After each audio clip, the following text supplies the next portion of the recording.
महादैत्य राजा बलि देवताओं के अजय शत्रु हुए। उन्होंने धर्म, यश, प्रजापालन, गुरु भक्ति, सत्य भाषण, बल, पराक्रम, त्याग और क्षमा के द्वारा वह सम्मान प्राप्त किया जिसकी तीनों लोकों में कहीं उपमा नहीं है।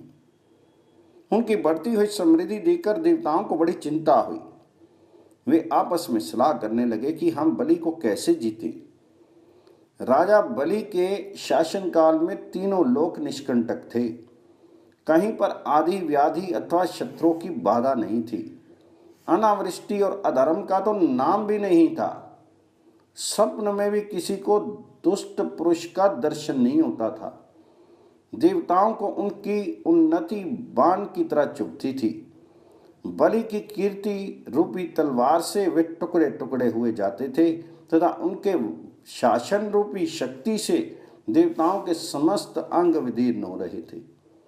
अतः उन्हें कभी शांति नहीं मिलती थी। देवता उनसे द्वेष करने लगे, उनके यज्ञ रूपी अग्नि से जलने लगे। अतः वे व्याकुल होकर भगवान विष्णु की शरण में गए।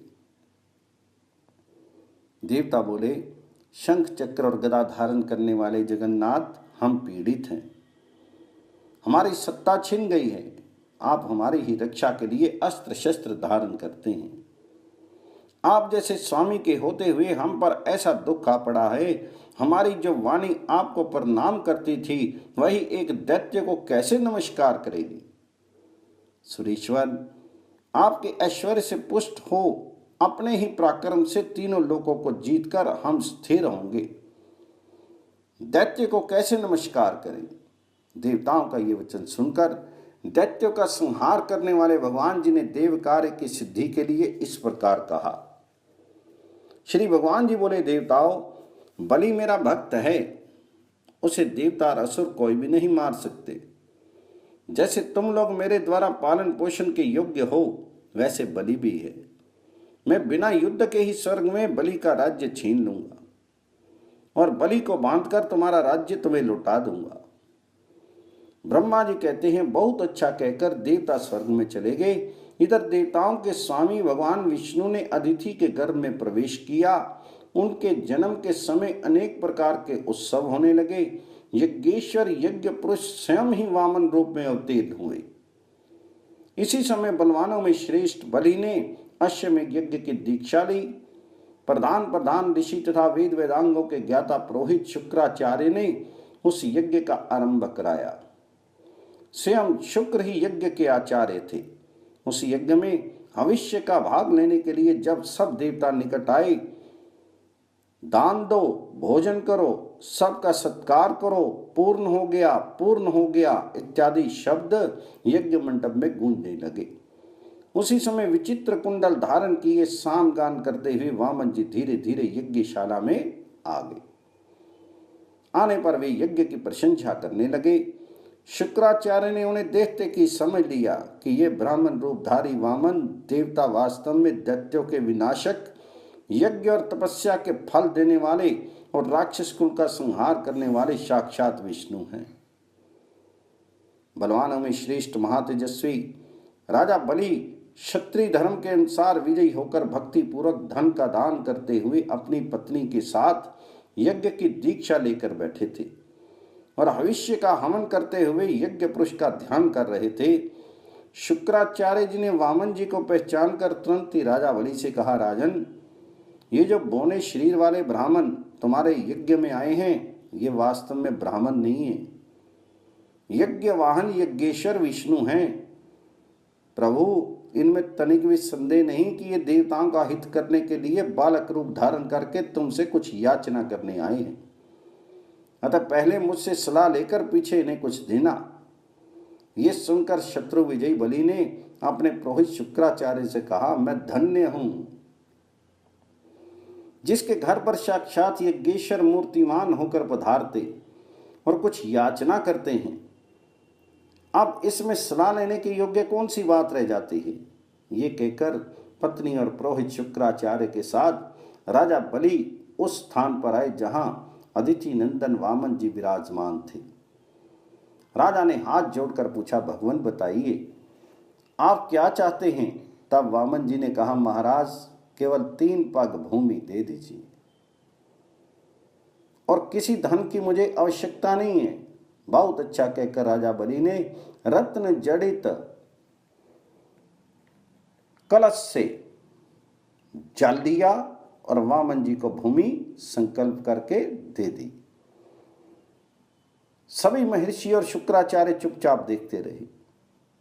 वामन जी ने धीरे से कहा, राजन स्वस्ति, आप सुखी रहे, मुझे मेरी नापी हुई 3 पग भूमि दे दीजिए।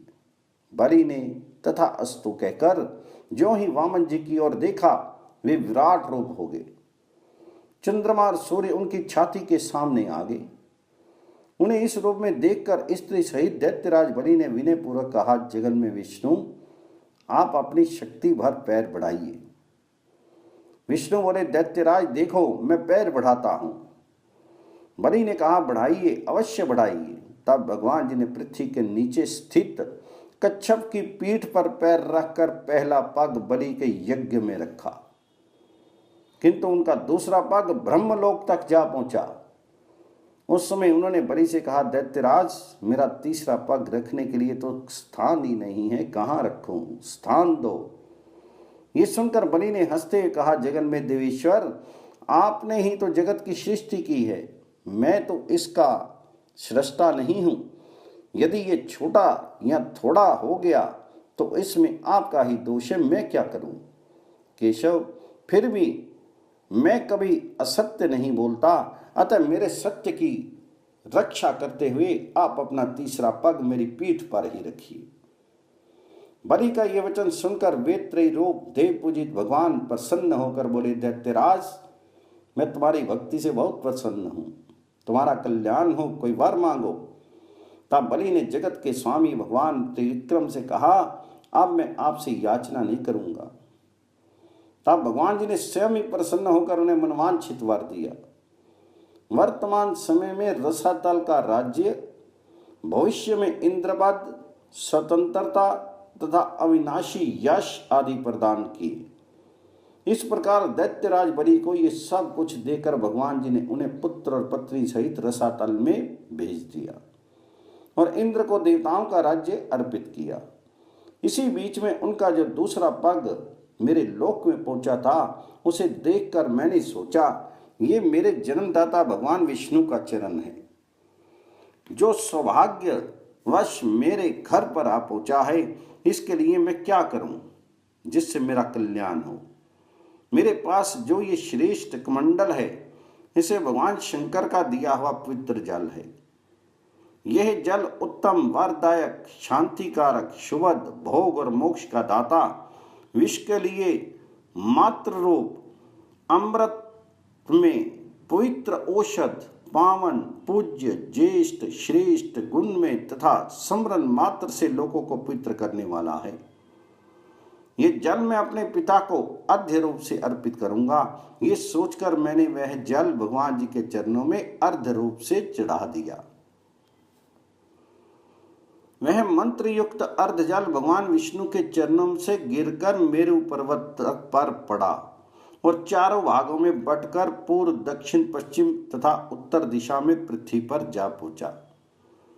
दक्षिण में गिरे हुए जल को भगवान शंकर ने जटाओं में रख लिया।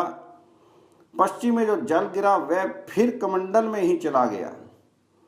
उत्तर में गिरे हुए जल को भगवान विष्णु ने ग्रहण किया और पूर्व में जो जल गिरा उसे देवताओं, पितरों और लोकपालों ने ग्रहण किया।